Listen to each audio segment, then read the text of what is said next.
Right. నెక్స్ట్‌గా ఇంకొక కీలకమైనటువంటి అంశం అండి ఇది.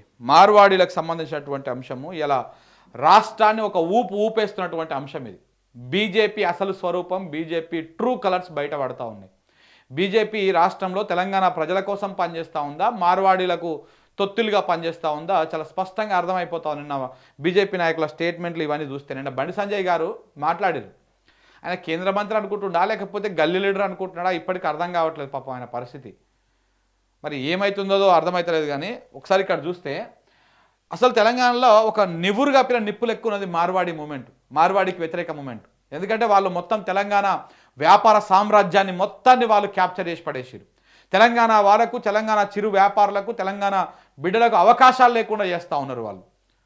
వాళ్ళు వ్యాపారాన్ని పెడతా ఉన్నారు. ఆ వ్యాపారాన్ని హోల్సేల్ షాపులు వాళ్ళయే, రీటైల్ షాపులు వాళ్ళయే, చిన్న చితకా షాపులు వాళ్ళయే, పానీపూరి బండ్లు వాళ్ళయే, బట్టల షాపులు వాళ్ళయే. ప్రతి దాంట్లలో మార్వాడి ఇమిడిపోయిండు. సో కాబట్టి వాళ్ళకు వ్యతిరేకంగా ఒక మూమెంట్ నడుస్తూ ఉంది తెలంగాణ రాష్ట్రంలో.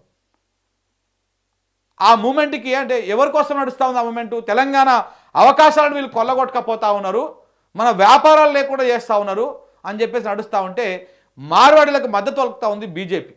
మరి దీన్ని హిందుత్వానికి ముడి పెడతా ఉన్నారు. తెలంగాణలో హిందువులు గారా? తెలంగాణ వ్యాపారస్తులు హిందువులు గారా? వైశ్యుల కంటే మించినటువంటి హిందువులా ఇల్లు? మన కోమటోళ్ళు ఉంటారు ఊర్లల్లో. ఆ కోంట ఆయన ఏదైనా ఊళ్ళో షాపు తెరిచినాక దీపం ముట్టేయకుండా, ఆరతి ఇవ్వకుండా ఏమన్నా అమ్ముతాడే తెలుసా ఎవరికన్నా? అట్లా చూసిరా ఆయనన్నా? దీపం ముట్టేయకుండా ఆయన ఇత్తు ఒక చిన్న ఐటెం కూడా అమ్మడు. ఉదయం దీపం ముట్టించి పూజ చేసుకున్నాకనే వాళ్ళు షాపులు తెరుస్తారు, ఆ వ్యాపారాన్ని స్టార్ట్ చేస్తారు. వాళ్ళకంటే మించినటువంటి హిందువులా? చూడండి ఏం నడుస్తూ ఉన్నది. మార్వాడి వ్యాపారస్తులు గో బ్యాక్, ఊపందుకుంటున్నటువంటి ఉద్యమం, ఒక్కొక్కరిగా ఏకమవుతున్న వ్యాపారులు, మన ప్రాంతం మన వ్యాపారంతో చర్చ, మార్వాడీల దగ్గర వస్తువులు కొనొద్దంటూ పిలుపు, అమన్గల్లో బంధుకు వ్యాపారస్తుల పిలుపు, జగిత్యాలలో స్థానికుల ఆందోళన, నాసిరకం వస్తువులు అంటగడుతున్నారని ఆగ్రహం, మన సంపద తరలిపోతుందని ఆవేదన, మార్వాడీలతో మన మనుగడకే ముప్పు ఉన్నది, మేలు కొనకపోతే నష్టపోతామంటున్న వ్యాపారస్తులు ఊరూరా ఉద్యమించాలంటూ సంకేతాలు. ఇవాళ అమన్గల్లో ఒక బంధుకు పిలుపునిచ్చారు. ఇవాళ 18వ తారీఖు అంటే రేపు సోమవారం నాడు బంధుకు పిలుపునిచ్చారు. 18వ తారీఖు 8వ నెల 2025 సోమవారం రోజున మార్వాడి వ్యాపారస్తులు గో బ్యాక్ అను అంశంపై అమన్గల్ సమస్త వ్యాపారస్తులందరూ స్వచ్ఛందంగా అమన్గల్ బంధుకు పిలుపునిచ్చారు.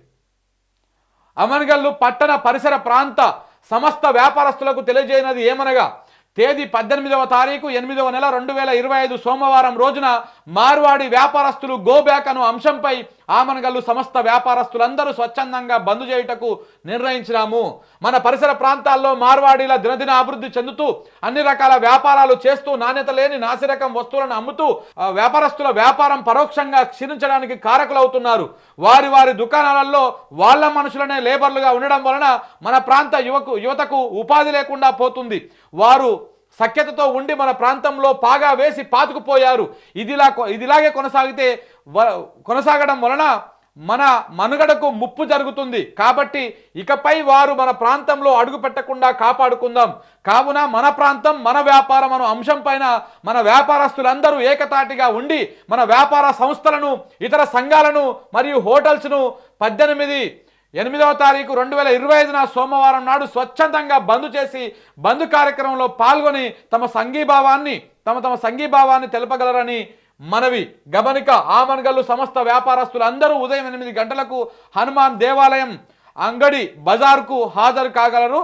కిరాణా సంఘం, వస్త్ర సంఘం, వర్తక సంఘం, స్వర్ణకార సంఘం అమన్గల్ అందరు కలిసి నిన్న అమన్గల్లో బంధుకు పిలుపునిస్తూ రేపు సోమవారం నాడు ఒక పాంప్లెట్ని బయటకు విడుదల చేసి రేపు సోమవారం నాడు అమన్గల్ బంధు 100% ఇది కరెక్ట్. ఇక్కడ వాళ్ళు చాలా ఆందోళన వ్యక్తం చేస్తూ ఉన్నారు.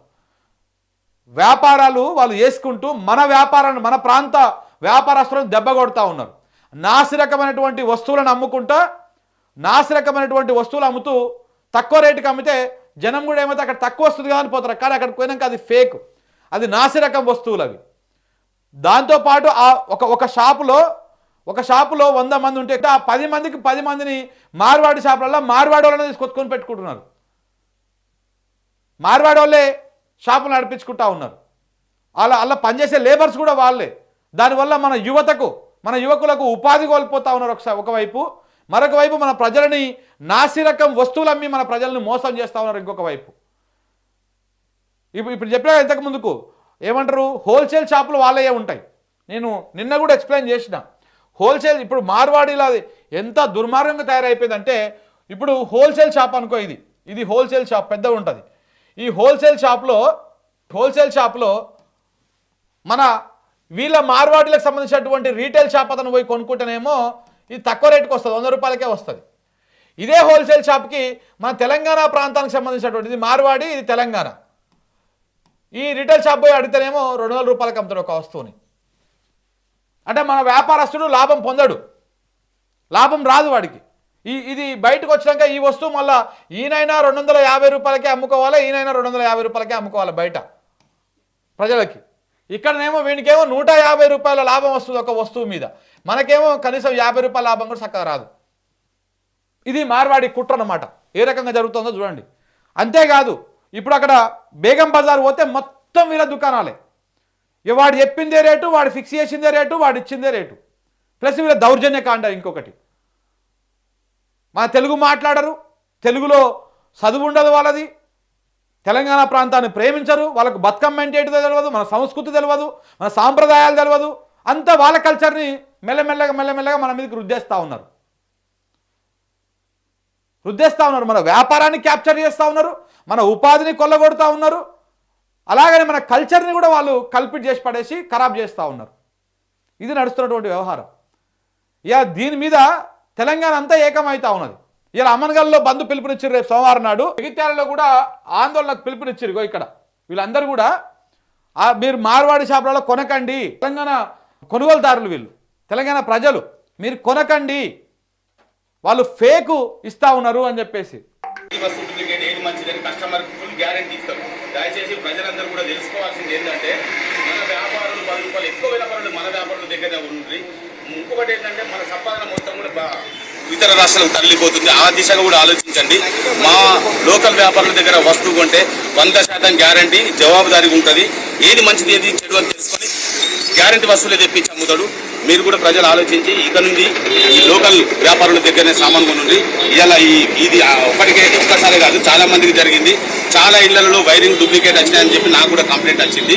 వైరింగ్ ఇప్పుడు భవిష్యత్తులో వాళ్ళందరూ కూడా ఏ ఐటమ్ ఖరాబ్ అయినా తీసుకొచ్చి చూసి ఒక ఇంటికి నిర్మాణం కోసం మనం వాడే వస్తువు కొంత.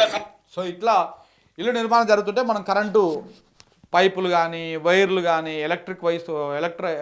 దాని కరెంట్ సంబంధించినటువంటి అన్ని వస్తువులన్నీ కూడా కొనుగోలు చేస్తాం. ఈ షాపులన్నీ మార్వాడిలే ఉంటాయి. వాళ్ళ దగ్గర సగం ఫేక్ ఉంటుంది, సగం ఒరిజినల్ ఉంటుంది. మరి సేమ్ అట్లనే ఉంటాయి యాసిస్ చూస్తేందుకు కూడా. ఇట్లాంటివి తీసుకుపోయి మీరు చేసుకుంటే అనవసరంగా ఇబ్బంది పడతారు. మీరు వాళ్ళ దగ్గర కొనుగోలు చేయకండి అని చెప్పేసి చెప్తా ఉన్నారు అన్నమాట.